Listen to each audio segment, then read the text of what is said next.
સુરતમાં સૌ પ્રથમ વખત વનિતા વિશ્રામ ગ્રાઉન્ડ અઠવા ગેટ પાસેથી શ્રી રામ રાજ્ય ઉત્સવ મેળાનું સુંદર આયોજન કરવામાં આવ્યું છે. સુરતમાં સૌ પ્રથમ વખત વનિતા વિશ્રામ ગ્રાઉન્ડ અઠવા ગેટ પાસે શ્રી રામ રાજ્ય ઉત્સવ મેળાનું સુંદર આયોજન કરવામાં આવ્યું છે. શ્રી રામ રાજ્ય ઉત્સવ મેળામાં અયોધ્યાના રામ મંદિરની ઝાંખી અને અયોધ્યાનું રામ મંદિર બનાવવામાં આવ્યું હતું. અહીં પ્રભુ શ્રી રામ ભગવાનના જીવન ચરિત્ર એટલે કે ભગવાન શ્રી રામના શરૂઆતથી લઈ અંત સુધીની તમામ ઝાંખી દર્શાવવામાં આવી છે.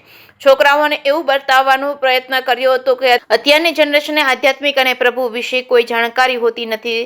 તે આ મેળામાં બતાવવામાં આવ્યું હતું. આ વર્ષે મનોરંજનની સાથે સાથે આધ્યાત્મિક થીમ પણ મેળાનું આયોજન કરવામાં આવ્યું છે. આ ઉપરાંત મેળામાં અવનવી રાઇડ શો, નાના બાળકો માટે જમ્પિંગ તથા બોટિંગ જેવી અનેક મનોરંજનની રાઇડ્સ અને ખાણીપીણીના સ્ટોલ તથા ગૃહ ઉપયોગી વસ્તુઓ પણ અને મરીન મસાલાના સ્ટોલ પણ લગાવવામાં આવ્યા છે. મરીન મસાલાના સ્ટોર ઉપર મની બેંક ગેરંટીની સાથે દરેક જાતના સ્પાઇસીસ મસાલાનું વેચાણ થઈ રહ્યું છે. જે કે સિંગુ સાથે સુનિલ કાંચાવાલા, સુરત.